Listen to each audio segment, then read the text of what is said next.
Power விட்டியா? நானும் வரணும், கொஞ்சம் கூட்டமாங்கண்ணா. நன்றிண்ணா. இப்போ போகிறது பாண்டி மாதிரியே இருக்கு. டேய் பாண்டி, என்னடா பையன் கைமா? ஒன்றும் இல்லைடா, எப்படி சொல்கிறதுன்னு தெரியல. ஏரி வேலை காசு போடலன்னு எங்கள் வீட்டுக்காரி தொட்டி விட்டாடா. அதான் ரோடோட ஃபிட்டிங் கிடக்குறா. அது மேலே ஏண்டா உனக்காச்சும் பரவாயில்ல, வேலை செஞ்சு காசு வரலன்னு தான் தோர்த்து விட்டுங்கிறான். நல்லா என்னடா பண்றது? ஏடா அது இப்போடா அப்டேட் வரலன்னு எல்லாம் வேலை தோர்த்து விட்டாடா. அப்படியா? நீ பரவாயில்லடா. அப்படின்னா சாப்பாட்டுக்கெல்லாம் என்னடா பண்ற? ஏதோ கோயில் கோயில போடுற இடத்துல தின்னு போட்டு தைரியம் திரும்பாண்டா. 3 வேளை சாப்பாடு ஃப்ரீயா பள்ளியில போடுறாங்களாம், போயிடலாமா? 3 வேளை சாப்பாடா? ஆமாண்டா, போலாம்டா. அதுக்கு காசு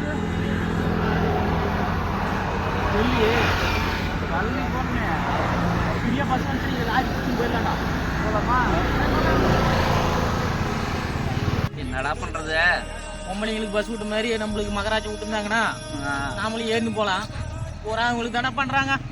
எல்லாம் விட்டு விட்டு துரத்துறவங்களுக்கே பண்றாங்களா? நம்ம துரத்துறவங்களுக்கு பண்ணா கூட பரவாயில்ல. என்ன பண்ணுறது? எப்படிதான் பொழைக்கிறோம். வாங்க.